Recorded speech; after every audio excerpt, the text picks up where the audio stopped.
ಮೊನ್ನೆ ಹುಬ್ಳಿ ಬಾನಿಯೋನಿಯಲ್ಲಿ ಯತ್ನಾಳ್ ಅವರು ಮೊಹಮ್ಮದ್ ಪೈಗಂಬರ್ ಅವ್ರ ಸಂಬಂಧ ಕೆಟ್ಟದಾಗಿ ಮಾತಾಡಿದ್ದಕ್ಕೆ ನಾನು ಬಿಜಾಪುರ ಗೋಲ್ಗುಮಟ್ ಪೊಲೀಸ್ ಠಾಣೆಯಲ್ಲಿ ನಮ್ಮ ಹದ್ದಲ್ಲಿ ಬರುವ ಪೊಲೀಸ್ ಸ್ಟೇಷನಲ್ಲಿ FIR ದಾಖಲೆ ಮಾಡಿಸಿದ್ದೇನೆ.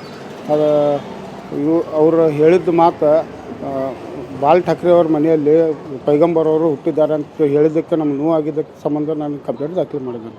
ನನ್ನ ಹೆಸರು ಮೊಹಮ್ಮದ್. ಇವು ಅವರಿಗೆ ತಕ್ಷಣವಾಗಿ ಅರೆಸ್ಟ್ ಮಾಡಿ ಜೈಲಿಗೆ ಕಳಿಸ್ಬೇಕಂತ ನಮ್ಮ ವಿನಂತಿ ಇದೆ. ಇದು ಕನಿಷ್ಠ 2 ದಿವಸ ಹಿಂದೆ ಮಾತಾಡಿದ್ದು. ಹುಬ್ಳಿ ಬಾನಿಯೋನಿ ಅಂತ ಏರಿಯಾ ಇದೆ, ಅಲ್ಲಿ ರಾಮನವಮಿ ಫಂಕ್ಷನ್ಗೆ ಹೋಗಿ ಈ ಥರ ಭಾಷಣ ಕೊಟ್ಟಿದ್ದೆ.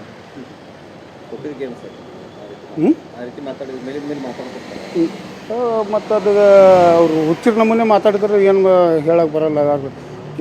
ಮೆಂಟಲಿ ಕೇಸ್ ಅದು. ಅವ್ರು ಮೆಂಟಲಿ ಅವ್ರಿಗೆ ನಮ್ಮ ವಿನಂತಿ ಅವ್ರಿಗೆ ಜೈಲು ಹಾಕೋಕ್ಕಿಂತ ಮೆಂಟಲ್ ಹಾಸ್ಪಿಟಲ್ಗೆ ಹಾಕಿದ್ದು ಚಂದ ಅಂತ ಅನಿಸ್ತದೆ. ಮೊಹಮ್ಮದ್ ಅನ್ಸೋದು.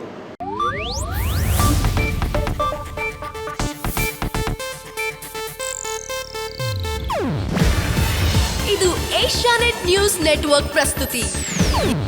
ನೀವು ನೋಡ್ತಿದ್ದೀರಾ ಏಷ್ಯಾನೆಟ್ ಸುವರ್ಣ ನ್ಯೂಸ್.